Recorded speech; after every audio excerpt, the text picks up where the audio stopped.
Hello guys, welcome back. It's been a while, but today I'm going to do a discussion on episodes 2 to 12 of Love and Nirvana.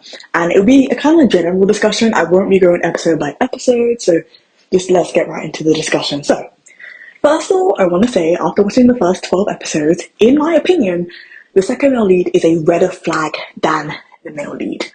Mainly because he does not want to tell Jiangxi exactly why he's doing what he's doing, and he will do stuff, understand that she's smart enough to know what he just did, and then apologize for it. In the same breath, he kind of does stuff trying to convince her through his actions that he loves her. But because of the way he uses her as a pawn, and like not wanting to be straightforward about the schemes that he has put her in, I don't believe he knows what love is. I say that because his mother is awful. He's terrified of his mother. He's in control. Well, his mother is in control of him. And he is in like a small, tiny box. He is the only one who has complete control over the Pei family's fate and what happens to his family. So Pei Yan, in my opinion, is a redder flag than the male lead because he is doing exactly what the male lead is doing, but he uses the excuse of saving her as a way to assuage any pain he may cause her, which is worse than what the male lead is doing. Then you have the male lead. He's tried to already kill her twice. He's threatened her way more than 3 times by this point. But she knows his plans. She knows why he's doing what he's doing. He explains things to her. And even though I don't like that he has put her in so much danger, I guess we better understand his actions because he's voicing them more. And we know that he's on a plan of revenge. And I watch a lot of revenge-based dramas. I'm not somebody who believes in revenge or that revenge can ever result in anything good. And so I'm not expecting his character to have a happy ending. I'm not. But at least he's honest about what he's doing. The male lead doesn't have a revenge plan, but he's all about the primacy of himself and his family.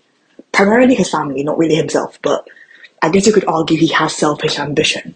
When you compare it to what the male lead is trying to do, it's kind of incomparable, 2 different kind of viewpoints, 2 different goal sets, 2 different aims and objectives. But at this point, even with everything the male lead has done to the female lead, being very dark romance, I can understand now, better than the first 2 episodes I watched, why the female lead falls in love with the male lead. She can understand why he's doing what he's doing, and she feels not pity for him, but sympathy. If anything, if she's going to feel pity for anybody in the show right now, it's going to be the second male lead, because of his awful mother and because his father is not in his life, and he's the only one that is going to have a decision on what happens in his family. He probably deserves pity, but the male lead deserves sympathy, and that's how the love blossoms. The male lead, currently, as I'm seeing right now, falls in love with the female lead because he realizes she's a really pure-hearted individual. And while she's in the midst of these schemes, the amount of times he's asked her, do you want to be a spy for me? And she says that she refuses to betray somebody that she's given her, promises to. So she's noble and she's pure-hearted, and that's what he falls in love with, in spite of how they began. But I do believe that this story, as I'm seeing so far, because of how it started, it can't end happily, at least for the male lead and female lead. I don't see them ending happily. I don't think the female lead will die, but it's just not going to have a really typical happy ending. If anything, it would be bittersweet, but I'm not expecting open-ended at this point. In addition to that, Pei-An's character, in the first few episodes, saving her, as I said previously, is a part of a scheme. He's been using her from the beginning, but as I said, he used saving her as a way to make her feel like he cared, make her feel like he's a gentleman, but he's just as ruthless as the male lead, but his objective is, I guess, more arguable, because it's about his own family's primacy.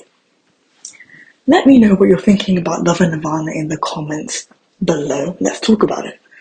I'm currently enjoying this drama. I don't like dark romance, but I'm still watching it mainly for the politics. But I do think the romance is intriguing too. Thanks so much for listening. If you like my channel, please subscribe. And this video, please hit the like button below. Bye.